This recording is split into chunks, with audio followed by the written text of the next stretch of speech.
నమస్తే, welcome to I dream. నేను వినంది. ఇవాళ మనతో పాటు స్టూడియోలో ఉన్నారు ప్రముఖ ఆధ్యాత్మికవేత్త డాక్టర్ అనంతి లక్ష్మి అమ్మగారు. అమ్మ నమస్తే. అమ్మ నమస్తే తల్లి. ఎలా ఉన్నారు? నేను బ్రహ్మాండంగా ఉన్నా, మీరు ఎలా ఉన్నారు? నేను కూడా బాగున్నా అమ్మ. అమ్మ, అసలు ధనత్రయోదశి రోజు బంగారం కొనాలి అంటారు. బంగారం కొంటేనే అమ్మవారి ఇంటికి వస్తుందా? బంగారం కొనాలి అని ఎక్కడుందమ్మా? నాకు తెలిసి నేను చదివిన వరకు శాస్త్ర గ్రంథాల్లో ఎక్కడా కూడా ధనత్రయోదశి నాడు బంగారం కొనమని లేదు. మరి ఎందుకు వచ్చింది అంటే ధనత్రయోదశి ఎందుకు వచ్చింది అంటే, దక్షిణ దేశంలో మనకి సంక్రాంతి పెద్ద పండగ అయినట్టే ఉత్తర దేశ వాసులకు అందరికీ దీపావళి ప్రధానమైన పండగ. వాళ్ళు 5 రోజులు చేసుకుంటారు, మన సంక్రాంతి 5 రోజులు చేసుకున్నట్టు. పైగా వ్యాపారస్తులు కొత్త పుస్తకాలు మొదలు పెడతారు. వాళ్ళ అకౌంట్లు రాసుకునే పుస్తకాలు, చిట్టా ఆవర్జాలు అంటారే, దస్త్రాలు మొదలు పెట్టేది దీపావళితో. అంటే ఒకప్పుడు ఆశ్వయుజ మాసంతో కొత్త సంవత్సరం ప్రారంభమవుతూ ఉండేది. అందువల్ల కొత్త సంవత్సరం మొదలైంది కనుక అప్పటి నుంచి వాళ్ళు లెక్కలు మొదలు పెడుతూ పాత సంవత్సరం లెక్కలన్నీ చూసుకుని ఉన్న లాభాన్ని మరి ఏ రకంగా వాళ్ళు లాభాన్ని దాచిపెట్టుకోవాలి. ఎప్పుడూ కూడా లాభం వచ్చిందంటే కొంత పెట్టుబడిలో పెడతారు, కొంత అసెట్గా దాచుకుంటారు. వ్యవసాయదారులు అయితే పొలం కొంటారు లాంటివి చేస్తారు. వ్యాపారస్తులు పొలం కొంటే వ్యవసాయం చేయరు కదా, ఏం చెయ్యాలి? వెంటనే మార్చుకోవడానికి అనుకూలంగా ఉంటుంది కనుక బంగారం రూపంలో కొనిపెడతారు. అది అలవాటైపోయి ఈ వ్యాపారస్తులు, ముఖ్యంగా మీరు గుజరాత్, మార్వాడి ఈ ప్రాంతాల్లో చూసినట్టయితే అసలు దీపావళి ధూమ్ధామ్గా చేస్తారు. టపాకాయలు కాల్చడం అనేది రెండో భాగం. ముందరి నుంచే అసలు దానికి వాళ్ళు చేసేటటువంటి ప్రిపరేషన్ అట్లా ఉండదు. ఇళ్ళన్నీ కొడుకోవడాలు, శుభ్రాలు చేసుకోవడాలు, అందరినీ పిలుచుకోవడాలు, అసలు ఒకళ్ళకొకళ్ళు బహుమానాలు ఇచ్చుకోవడాలు, వాళ్ళకున్నటువంటి వైభవాన్నంతా, ధనాన్నంతా కూడా, సంపదనంతా, ఐశ్వర్యాన్నంతా చూపించేటటువంటి కాలం అది. అప్పుడు మిగిలినటువంటి లాభాలు ఏవైతే ఉన్నాయో వాటిని పెట్టుబడికి పెట్టగా మిగిలినటువంటి వాటిని ఏ రూపంలో దాచుకోవాలంటే బంగారం రూపంలో దాచుకోవడం మొదలుపెట్టేవారు. అది ఎలా అయిపోయిందంటే తప్పనిసరిగా ఆనాడు బంగారం కొనాలని అలవాటు వచ్చింది. ఇంకా అప్పటికి అమ్మవారు పుట్టలేదు, లక్ష్మీదేవి అమ్మవారు పుట్టలేదు, అప్పటికి పుట్టలేదు. అమావాస్య నాడు కదా ఆవిడ పుట్టింది, దీపావళి అమావాస్య నాడు. అందుకు కదా ఆ రోజు పూజ చేస్తాం, ముందరే కొనుక్కోవడం దేనికి, ఇలా పెడతారు. మరి ధనత్రయోదశిలో ధన అన్న పేరు వచ్చింది కదా, అందువల్ల కొనాలని కొంతమంది పిచ్చి ఆలోచన. అంటే కానీ ధన అన్నది ధన్వంతరి పుట్టినరోజు. అది ధన్వంతరిలో ధన ఉంది. ఆ ధన్వంతరి జన్మించిన రోజు ఇప్పుడు కూడా చాలా ప్రాంతాల్లో ధనత్రయోదశి నాడు డాక్టర్స్ డే అని చెప్పి వైద్యుల్ని సన్మానించుకోవడం మనకు కనపడుతుంది. చాలా మంది కంటే తెలియక కంపల్సరీ ఆ రోజు బంగారం కొనాలి, బంగారం కొంటేనే అమ్మవారి ఇంటికి వస్తుందేమో అని. అంటే బంగారం విలువైనదే. అమ్మవారు హిరణ్యవర్ణం హరిణీం అని చెప్పి ఆవిడ్ని హిరణ్యవర్ణగా చెప్తారు. బంగారం ఉన్న చోట అమ్మవారు ఉంటుంది. చాలు కదా, ఈ ముక్కు పుడకలో ఉన్న బంగారం చాలదా అమ్మవారు ఉండాలంటే? ఇంత ముద్ద ఉండాలా? ఎంతున్నా అమ్మవారు ఉన్నట్టే కదా. ఇంకా దేనికి ఇదంతాను? పైగా బంగారానికి కొత్త పాత లాంటి తేడాలు కూడా ఉండవు. ఏ వస్తువుకైనా పాత వస్తువు పాతది అని ఉంటుంది, కానీ బంగారానికి అటువంటిది ఏమీ లేదు. అట్లాంటప్పుడు కొత్తగా కొనాల్సినటువంటిది లేదు. ఇది ఒక రకమైనటువంటి ప్రాంతీయమైన వాళ్ళ ప్రొఫెషన్, దానికి సంబంధించినటువంటి అలవాటు. దాన్ని బాగానే ఉంది కదా అని అందరం అనుసరించడం జరుగుతోందమ్మా. ఈనాడు ధన్వంతరి జయంతి. అందుకే ధనత్రయోదశి నాడు సాయంత్రం ఏం చేస్తారమ్మా? యమదీపాలని పెడతారు. మనకి లేదు, అది అక్కర్లా, మనకి ఆ దీపాలు అక్కర్లా, బంగారం కొండ ఒకటే తెచ్చుకున్నాం మనం. అన్ని ఈ యమదీపాల గురించి కూడా చాలా మందికి ఐడియా ఉండదమ్మా. ఇప్పటికే ముందరే అయిపోయిందంతా. ఇళ్ళు శుభ్రాలు చేసుకోవడం అన్నీ అయిపోతాయి కదా, రంగులు వేయించుకోవడాలు ఏం చేయాలని చేస్తారు కదా. ధనత్రయోదశి సాయంత్రం ఇంటి ముందు చక్కగా సింహద్వారానికి అటు ఇటు 2 దీపాలు పెడతారు. దానికి బెల్లం ముక్క నైవేద్యం పెడతారు. కొంతమంది గబ్బ కూడా పెడతారు, గబ్బ లక్ష్మీ స్వరూపం అని చెప్పి. అలా పెట్టి గుమ్మానికి పూజ చేసి ఇంటికి లక్ష్మీదేవి, గుమ్మాన్ని లక్ష్మీదేవి అంటాం కదా, ఇంటికి లక్ష్మీ స్థానం అయినటువంటి గుమ్మానికి గడపకి పసుపు పూసి రంగులు ఎలాగో వేస్తాం కనుక అక్కడ దీపాలు పెట్టి వీటిని యమదీపాలు అన్న పేరుతో మొదలు పెడతారు. ఉత్తర దేశంలో వాళ్ళు. మనం అది తీసుకోవటం లేదు.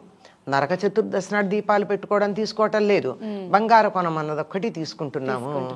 ఇది ఆరోగ్యం, ధన్వంతరి అంటే ఆరోగ్యానికి సంబంధించింది కదా, అది మొత్తం అంతా కూడా దీపావళికి సంబంధించిందంతా ఆరోగ్యానికి సంబంధించిన విశేషాలు, యమబాధలు తప్పించుకునే విశేషాలే కనపడతాయి ఇక్కడ. ఇది అక్కడి నుంచి అన్ని పేర్లు అవే వస్తాయి మీరు గమనించినట్టు. అసలు దీపావళి అంటే ఏంటి, దీపావళి మనం అసలు ఎందుకు జరుపుకోవాలంటారు? దీపావళి అంటే పదానికి ఉన్నటువంటి అర్థం తీసుకుంటే దీపాల వరుస, వరుస దీపాలు. వరుస దీపాలు ఏమిటి, ఇంట్లో దీపం పెట్టుకుంటే చాలు కదా, లేదా వీధిలో ఒక దీపం ఉంటే చాలు కదా.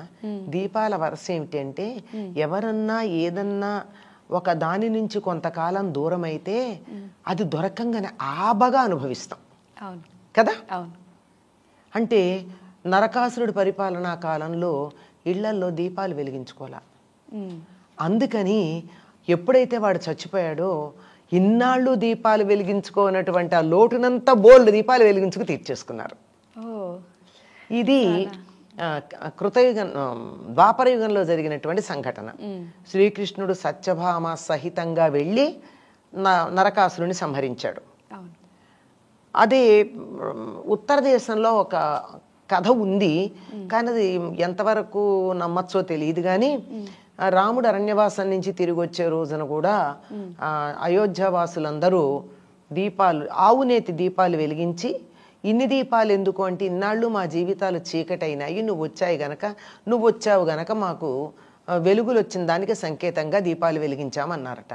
కానీ దీపావళి నాటికి రావణ సంహారం చేయలేదు రాముడు. కొన్ని ఇతివృత్తాలు అలా ఉన్నాయి ఉత్తర దేశంలో, అలాంటివి రావణాసురుని కాల్చటాలు అవన్నీ మనకు కనపడుతూనే ఉంటాయి. కానీ నిజంగా వాల్మీకి రామాయణం అనుసరించి అప్పుడు కాదు.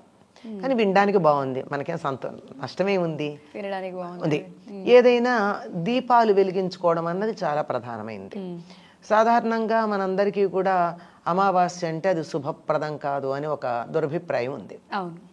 కానీ ఈనాడు లోకంలో చాలా శుభకార్యాలు జరిగాయి అమావాస్య నాడు. ఇదే దీపావళి అమావాస్య నాడు. అంటే దీన్ని మనం ఉత్తర దేశం వాళ్ళేమో కార్తీక కృష్ణ అమావాస్య అంటారు, మనమేమో ఆశ్వయుజ కృష్ణ అమావాస్య అంటాం. మనకి దీపావళి వెళ్ళిన మర్నాటి నుంచి ఆశ్వయుజ మాసం, ఉత్తర దేశంలో ఇప్పుడు 15 రోజుల ముందు నుంచి ఆశ్వయుజ మాసం ఉంటుంది. అందుకే మీకు ప్రాచీన గ్రంథాలు చదువుతూ ఉంటే చిన్న చిన్న క్లాష్. ధనత్రయోదశి అంటే కార్తీక కృష్ణ త్రయోదశి అని ఉంటుంది. ఇది ఎప్పుడు చిన్నప్పుడు నాకు డౌట్స్ వచ్చేవి ఇవన్నీ.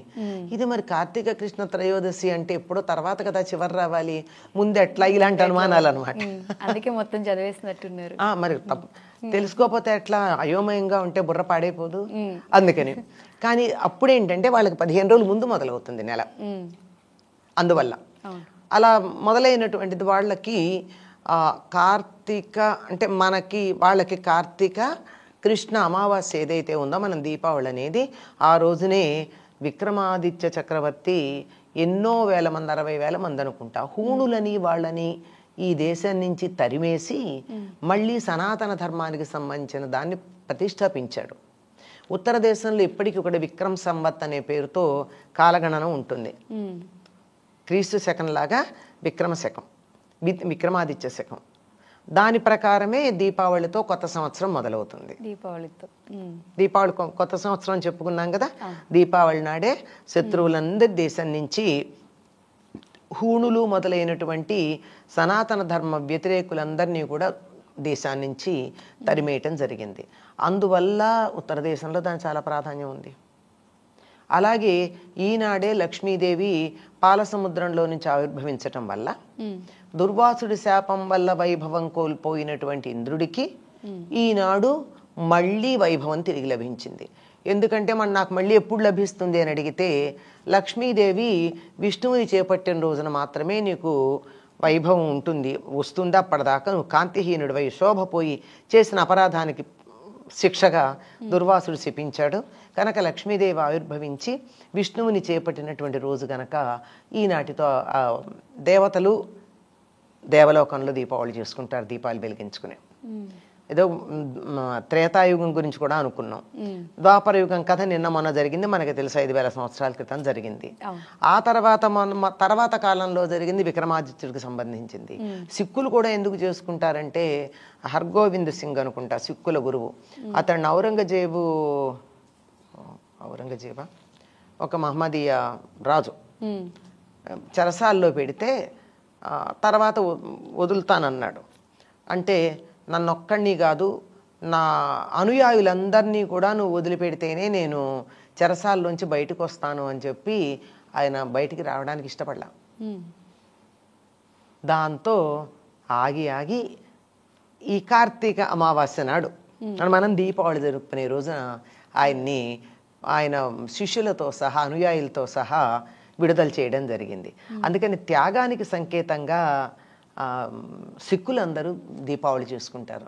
ఇట్లా ఒక్కొక్కళ్ళు ఒక్కొక్క కారణంగా యావత్ ప్రపంచంలోనూ అన్ని దేశాల్లో కూడా ఉందమ్మా, ఏదో ఒక కారణం ఉంది. వాళ్ళ కారణాలు వేరువేరుగా ఉన్నాయి, కానీ అందరూ దీపావళి పండుగ చేసుకోవడం అన్నది ఉన్నది. దీపం ఏమిటి అంటే వెలుగుకి సంకేతం, జ్ఞానానికి సంకేతం. అజ్ఞానం, దుఃఖం, బాధ, అవిద్య, విచారం, అనారోగ్యం ఇలాంటి చీకట్ల నుంచి భిన్నమైనటువంటి సంతోషం, ఆనందం, ఆరోగ్యం, జ్ఞానం, విద్య మొదలైనటువంటి వెలుగులమయమైన లోకం మనకు కావాలి అనేటటువంటి దానికి మన ఆశలకి సంకేతం ఈ దీపాలు వెలిగించుకొని చేసుకునేటటువంటి దీపావళి. అమ్మ, దీపావళి అనగానే పిల్లలందరికీ ఒక పెద్ద ఇష్టమైన పండుగ అని మనం చెప్పుకుంటాము. దీపావళి ఎప్పుడెప్పుడు వస్తుందా అని వెయిట్ చేస్తూ ఉంటారు చాలా మంది. ఇప్పుడు ఏంటంటే పటాసులు కాల్చకూడదు, పొల్యూషన్ ఎక్కువైంది అని చాలా ఆపేస్తూ ఉన్నారు. అసలు ఈ పటాసులు కాల్చడం అనేది పురాణాల నుంచి ఉందా? పురాణ కాలాల్లో కూడా వాళ్ళు ప్రత్యేకంగా మనం ఇప్పుడున్నటువంటి రసాయనాలతో కూడి వాతావరణాన్ని ధ్వంసం చేసేటటువంటి టపాకాయలు కాల్చే పద్ధతి ఏం లేదు. అక్కడ వాయిద్యాలు మోగించటము, ధూపాలు వేయడము, దీపాలు వెలిగించటము, చక్కగా బాణసంచా కాల్చటం అనే బాణసంచా అంటారు. బాణసంచా అంటే ఏంటంటే బాణం ఇలా వేస్తారు, ఆ బాణం వేస్తే అది అక్కడెక్కడ వెలుగుతుంది. అంటే తారాజు వల్ల లాంటివి అనమాట. బాణం ఉంది కదా అందులో, అలాంటివి ఉన్నాయి. అందువల్ల వాటిల్లో ఏమిటంటే వాళ్ళు వేసేటటువంటివి వాతావరణానికి అనుకూలంగా ఉండేవి వేశారు. అందులో కొంత సూర్యకారం అంటారంటే ఫాస్ఫరస్ ఏమో ఫాస్ఫరస్, సల్ఫర్ గంధకం, ఫాస్ఫరస్ సూర్యకారం. ఇవి ఆ రెండింటి యొక్క కలయిక వల్ల వచ్చేటటువంటివి వాతావరణంలో ఉన్న క్రిములను పోగొడతాయి. అందుకని వాటితో కూడుకున్నటువంటి వాటిని మాత్రమే వాడేవారు. అందువల్ల పెద్దగా వాతావరణంలో వానలు తగ్గి వరి పొలాలలో కోతలు కోసి అక్కడ ఉన్న దోమలు, అసలు వరికొచ్చే ఒకనొక తెగులు పేరు తెలుసమ్మ, దోమకాటు అని. అంటే దోమలు విపరీతంగా ఉంటాయి వరి పొలాల్లో. ఎప్పుడైతే అవన్నీ వరి కోసేస్తారో అవన్నీ ఊళ్ళ మీదకి వచ్చేస్తాయి. ఈ వచ్చినటువంటి వాటన్నిటినీ పోగొట్టే పద్ధతి ఇది. ఇది ఎలా ఉండేదంటే మా చిన్నతనంలో కూడా మేము చూసాం. మాకు పాలేళ్ళు ఉంటారు కదా రైతుల ఇళ్లలో, ఈ పాలేళ్ళు తాటి మట్టల మధ్య ఒక పూల పొట్లం అని తయారు చేసేవారు. పేరు పూల పొట్లం. అంటే అదేముందంటే తాటి గిలకలు అంటారు. గిలకలంటే తాడి చెట్టులో మగ చెట్టుకు వచ్చేటటువంటి ఇన్ఫ్లోరసెన్స్ కాడలు అవి, బాగుంటాయి అవి. ఇలా ఉంటే ఇంత పొడుగు. వాటిని తీసుకొచ్చి కాల్చి వాటితో చక్కని ఇది తయారు చేసేవారు, బొగ్గు. ఆ బొగ్గులో కొంచెం సూర్యకారం అది వేసి ఇట్లా ఇంకా కొన్ని ఏవో కలిపి ఇలా పొట్లం కట్టి తాటి మట్ట మధ్య ఇలా పెట్టి ఊరంతా తిప్పేవాళ్ళు. అంటే ఊరి పొలిమోరలంతా తిప్పారంటే బయట నుంచి ఏ రకమైనటువంటి క్రిములు రాకుండా, క్రిమికీటకాలు రాకుండా ఉండేవి. మొత్తం అంతే అలాగే ఉండేవి. ఇళ్లలో కూడా చాలా హానికరం కానటువంటి వాటిని కాల్చుకునే పద్ధతి ఉండేది. అవి వెలిగించటం వల్ల వచ్చే ధూపం, గుగ్గిలం మొదలైనటువంటివి ఉంటాయి. వాటి వల్ల వాతావరణం పూర్తిగా ఏమీ పాడవదు, ఏదైనా చెడు ఉంటే పోతుంది. అయితే రాను రాను పెద్ద శబ్దాలు కావాలి, అలాగే పెద్ద వెలుగు ఉండాలి, వాళ్ళకన్నా మాది ఎక్కువ ఉండాలి, మాకన్నా వీళ్ళది ఎక్కువ ఉండాలి, నీ తాపత్రయాలతో రసాయనాలను చేర్చి పెట్టడం మొదలుపెట్టారు. అది మాత్రం ఎప్పుడూ మంచిది కాదమ్మా. రసాయనాలు ఆ పొగ వల్ల హాని కలుగుతుంది, మిగిలినటువంటి వాటి వల్ల పెద్దగా హాని కలగదు. హాని కలగనటువంటి వాటిని హాయిగా కాల్చుకోవచ్చు. దీపావళి గురించి, దీపావళికి ఉన్న విశిష్టత గురించి చాలా అద్భుతంగా వివరించారు. ధన్యవాదాలు. నమస్తే అమ్మా.